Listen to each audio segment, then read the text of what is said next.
মাস ধরে বাংলাদেশের প্রধানমন্ত্রী শেখ হাসিনা ভারতে রয়েছে, আর বেশি দিন নেই ইউনূসকে সরিয়ে ক্ষমতা পাবে শেখ হাসিনা। ভারতের এই সংসদ নেত্রীর বক্তব্য শুনে ভারত বাংলাদেশ তুমুল বিতর্ক শুরু হয়েছে। তাহলে কি সত্যিই শেখ হাসিনা ফিরছে? আরো বক্তব্য শুনে আসি। কারণ আমরা যুক্তরাষ্ট্রকে জানিয়েছি হাসিনাই বৈধ প্রধানমন্ত্রী, তার হাতেই দেশ নিরাপদ। আমাদের প্রধানমন্ত্রী নরেন্দ্র মোদীকে অনুরোধ করব অতি দ্রুত তাকে তার দেশে পূর্ণ মর্যাদায় ক্ষমতায় বসানোর জন্য। ভারতের সংসদে এবার বাংলাদেশের প্রধানমন্ত্রী শেখ হাসিনাকে নিয়ে বিস্ফোরক মন্তব্য করেছেন ভারতের সংসদীয় নেতা নেত্রীরা। তারা তাদের বক্তব্যে বলছেন শেখ হাসিনা খুব দ্রুতই বাংলাদেশে ফিরে আসবে এবং শেখ হাসিনা তার ক্ষমতা পুনরায় ফিরে পাবে। কিন্তু দর্শক, কিভাবে জানাবো আপনাদেরকে, তাই ভিডিওটি সম্পূর্ণ দেখতে থাকুন।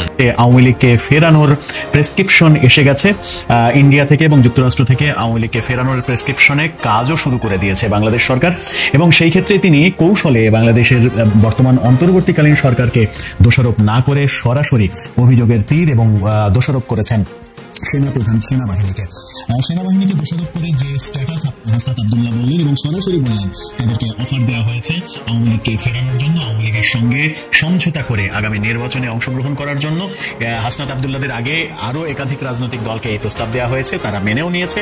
হাসনাত আব্দুল্লাহরা যেন এটা মেনে নেয়, তাতেই দেশের সার্বভৌমত্বের জন্য লাভ, তেমনটা বলা হয়েছে সেনাবাহিনীর তরফ থেকে। হ্যাঁ দর্শক, আপনি ঠিকই শুনছেন। বিভিন্ন সংবাদ মাধ্যমে উঠে এসেছে এমন খবর, ক্ষমতাচ্যুত প্রধানমন্ত্রী শেখ হাসিনা আবার নতুন রূপে, ভয়ঙ্কর রূপে ফিরতে চলেছেন।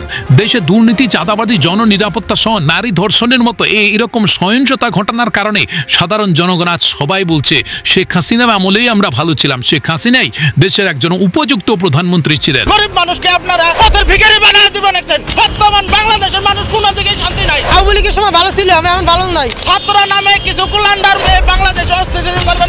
তাই তো ভারতের সংসদেও আজ এই ধরনের কথা চলছে যে শেখ হাসিনাও ফিরতে চলেছেন খুব শীঘ্রই।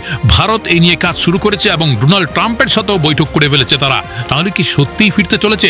দেখাবো আপনাদেরকে আরো ভিডিও ফুটেজ, সঙ্গেই থাকুন আমাদের সাথে। ডক্টর মোহাম্মদ ইউনূসের সরকারকে বিদায় করতে নানান ধরনের পরিকল্পনা ইতিমধ্যে হাতে নিয়েছে বাংলাদেশ আওয়ামী লীগ, এমনকি অনেক জায়গায় বাস্তবায়নের চেষ্টা করছে। ডক্টর মোহাম্মদ ইউনূস এখন 3 দিক থেকে ফেসে গিয়েছে। প্রথম ভারত, দ্বিতীয় যুক্তরাষ্ট্র, তৃতীয় চায়না। 3 দিক থেকে গোল গোল করে ফেসে গিয়েছে এবং একটা মাকড়সার জালের মধ্যে তিনি এখন ফেসে দাঁড়িয়ে রয়েছে।